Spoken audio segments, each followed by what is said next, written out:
On est en 2025, je vous ai déjà souhaité la bonne année, je vous la souhaite encore une fois, et comme chaque année, on est sur un renouveau de toutes les gammes, que ce soit les hauts de gamme, les entrées de gamme et les milieux de gamme. Aujourd'hui, on va tester un milieu de gamme. Ce sont, on va dire, des références dans les milieux de gamme. C'est la série Redmi Note. Cette année, c'est la série 14. On va tester aujourd'hui le 14 Pro Plus 5G.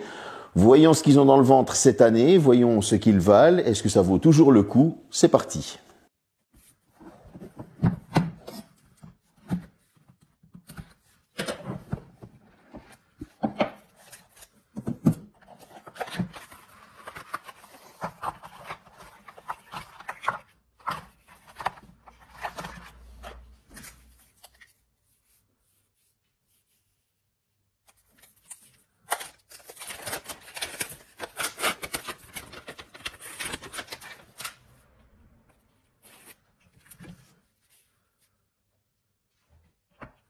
Le voici, le voilà, une petite présentation à l'ancienne.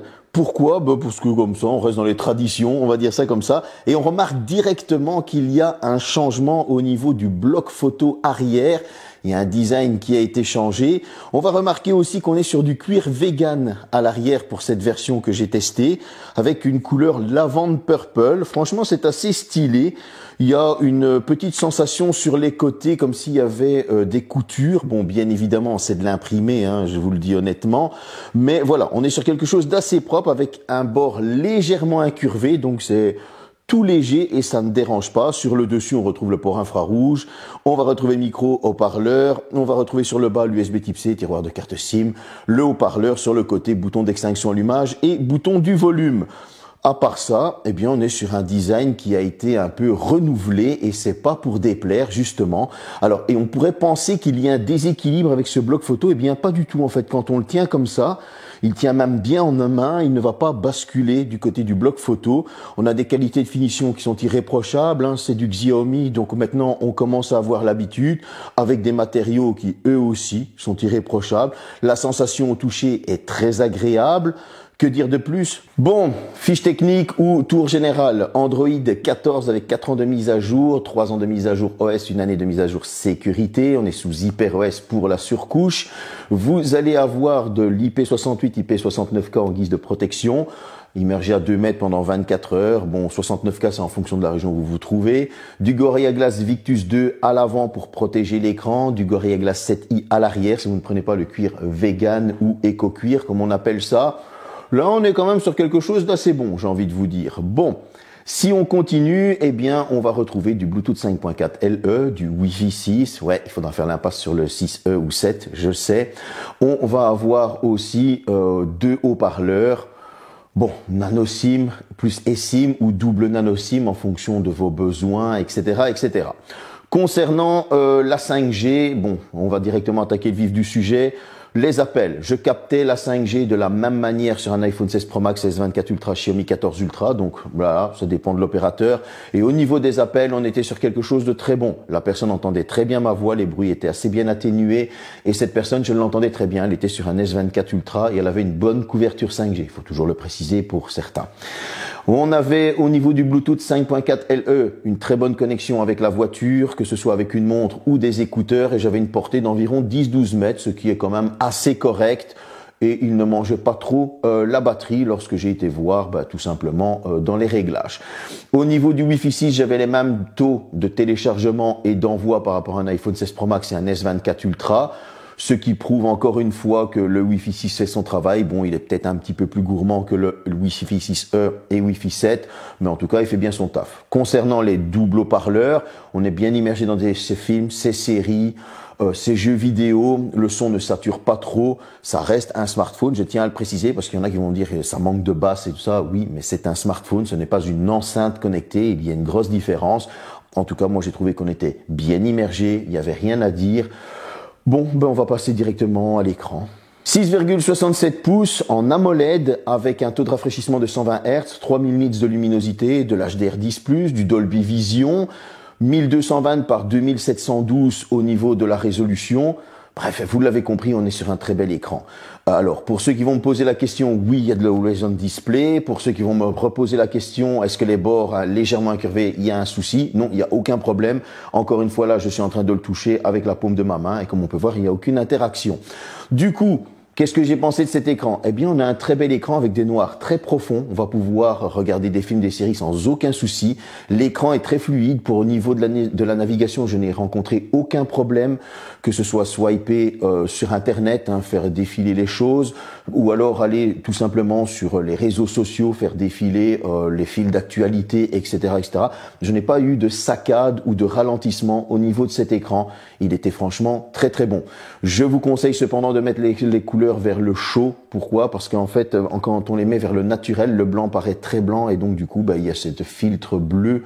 Même si Xiaomi a pensé à nous en mettre un, je trouve que le blanc est encore un petit peu trop blanc et donc du coup, ça pourrait vous empêcher de dormir. Voilà, ça c'est mon petit conseil personnel. En tout cas, on a un très bel écran avec une très bonne résolution qui agit très bien lorsqu'on est en train de naviguer dessus. Moi, j'ai rencontré aucun souci. On passe à la suite. La puissance, c'est ce qui va nous permettre de tenir en longévité sur ces 4 années de mise à jour et aussi d'exploiter ce smartphone au maximum. On retrouve un Qualcomm Snapdragon 7S Gen 3, c'est quelque chose qui a déjà fait ses preuves, accompagné d'un Adreno 710 en guise de GPU, 8 ou 12 Go de RAM, cette RAM c'est de la LPDDR4X, et elle change pourquoi? En fonction du stockage que vous allez prendre, 256 ou 512. Ici c'est une version 8 et 256 Go. On est pour le stockage en UFS 2.2, comme ça, voilà, vous avez le petit truc complet. Qu'est-ce que ça m'a donné à l'Antutu? Eh bien, on est sur des scores qui, franchement, ne sont pas mauvais du tout. On a un score de 736 864 points, ce qui prouve qu'on est bien sur un smartphone milieu de gamme, avec lequel on va pouvoir faire pas mal de choses. De l'autre côté, j'affiche le Geekbench, on est sur du 1172 au simple cœur et 3248 au multicœur. Ça prouve quoi? Qu'on est sur un smartphone, encore une fois, milieu de gamme, qui ne va pas vous laisser tomber du jour au lendemain. Moi, en tout cas, j'ai pu faire tourner plusieurs applications sans aucun problème. Il y en avait en arrière-plan, etc. Et il n'y avait pas de souci. J'ai pu aller sur tous mes réseaux sociaux, faire des appels, des messages, sur plusieurs applications de messages, des mails. Aucun problème. J'ai pu encoder des vidéos en 1080p avec par exemple CapCut et il n'y avait pas de souci non plus. Ça a encodé ma petite vidéo que j'ai pu mettre sur les réseaux sociaux. Bref, ça fait très bien son travail. Je n'ai pas ressenti de ralentissement ou autre concernant ce smartphone. Concernant les jeux vidéo, je suis parti sur les bases. Asphalt Unit ou Asphalt 9, je ne sais pas comment vous l'appelez. Les temps de chargement sont très courts, ça va assez vite. Donc malgré ce fameux Wi-Fi 6 que certains pourraient se plaindre, le jeu est connecté, eh bien ça va assez vite pour le temps de chargement. Et on a des graphismes qui sont bons, on a des belles couleurs, on en prend plein la vue. Pas de problème. Au niveau de Genshin Impact, vous allez devoir jouer avec des graphismes en moyen et du 30 FPS. Et là, on a des FPS qui sont stables, on a un jeu qui est assez sympa, qui est bon, vous allez pouvoir jouer, faire vos petites quêtes sans aucun souci. Et le truc qui est aussi sympa, c'est la température. Et oui, parce qu'on a un smartphone qui ne chauffe pas. J'avais une température de 42 degrés en ayant ces graphismes-là et ce taux de rafraîchissement au niveau des FPS. Donc pour moi, c'est quelque chose de très propre et de très agréable aussi de ne pas avoir un smartphone qui chauffe dans les mains. On est parti sur du Fortnite. Là, ne vous attendez pas à du graphisme épique. Ouais. Il faudra vous contenter de graphismes faibles, de 30 FPS. De temps en temps, lorsqu'il y a beaucoup d'action en jeu, j'ai eu quelques petites chutes de FPS de l'ordre de 2 ou 3 maximum. C'est pas super dérangeant, mais en tout cas, c'est pas avec ce smartphone qu'on va faire de la compétition. Mais en tout cas, on pourra se faire de belles parties. Et malgré tout, j'avais des températures qui étaient très bien gérées, de 41 degrés. Voilà, donc c'est un smartphone qui va convenir à monsieur et madame tout le monde pour faire les tâches de monsieur et madame tout le monde. Vous allez pouvoir faire tout ce que vous voulez. Et pour les personnes qui veulent en plus se faire de bonnes petites parties, il n'y aura pas de problème parce que ce smartphone, il va faire son taf. Que demander de plus? La partie photo. Cette partie, elle est très importante. Pourquoi? Parce qu'on va pouvoir flatter notre ego, bien évidemment, montrer sur les réseaux sociaux les vacances que l'on a fait, les petits week-ends, ou tout simplement se prendre en photo pour voir si on est assez beau.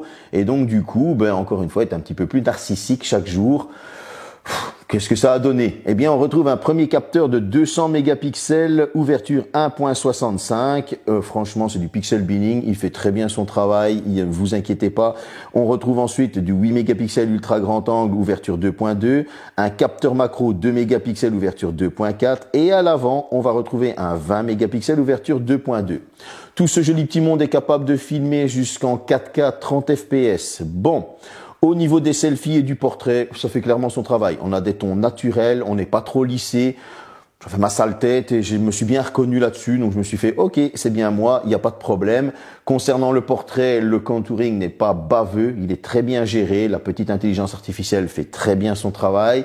La macro, quant à elle, vous allez sur l'appareil photo, vous descendez le volet, vous activez la macro et honnêtement, elle fait bien son taf aussi. Il n'y a pas de souci. Maintenant, concernant la photo de nuit, il faut savoir que c'était une partie où c'était très sombre. Je m'attendais pas à ce que ce soit aussi bien retravaillé et que ça devienne aussi clair. Donc pour moi, ça a été une belle surprise et j'ai bien apprécié cette petite photo de nuit.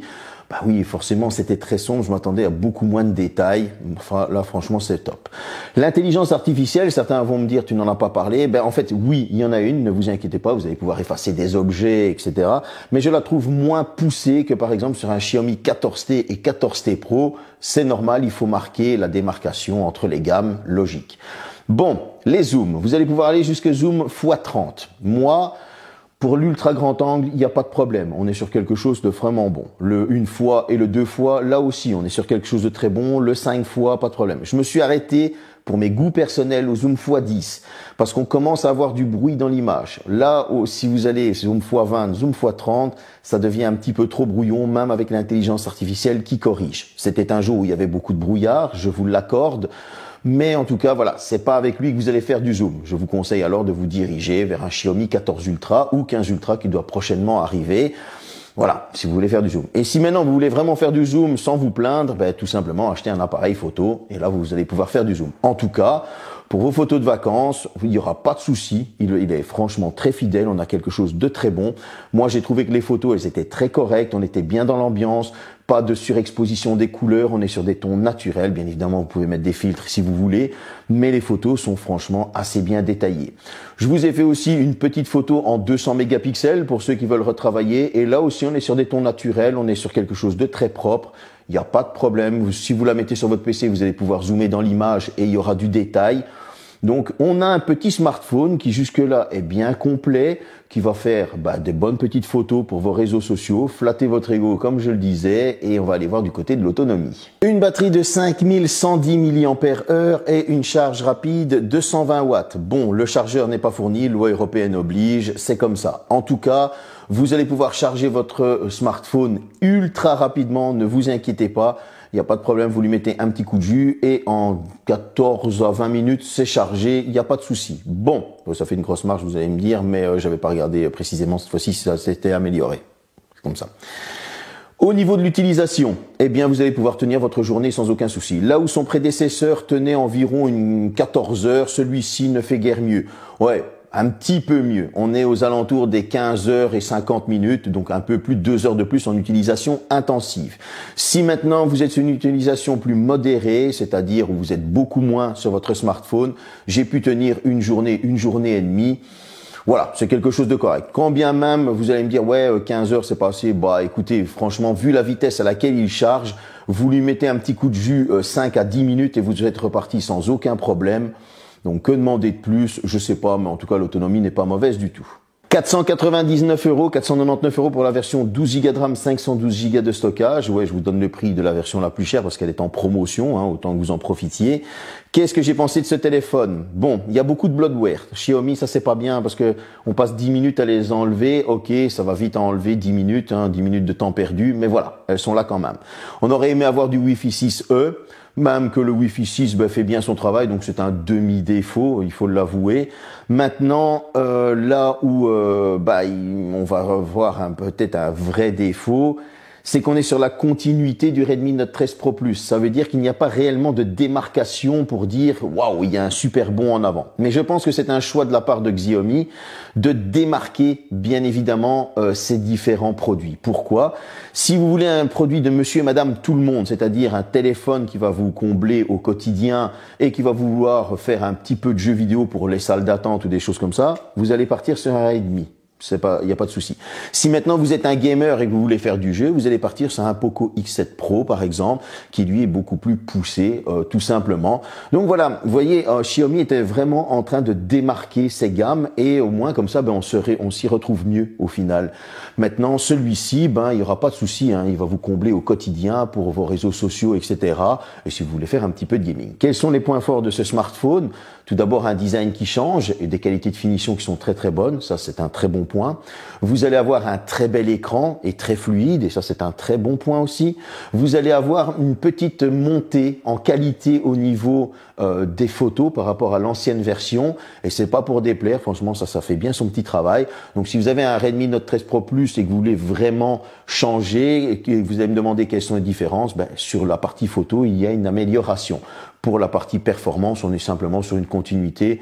Les points au bench ne sont pas beaucoup plus, etc. Maintenant, le dernier bon point, c'est que vous avez une bonne autonomie et une bonne charge rapide. Et ça, c'est aussi un très bon point parce que c'est important.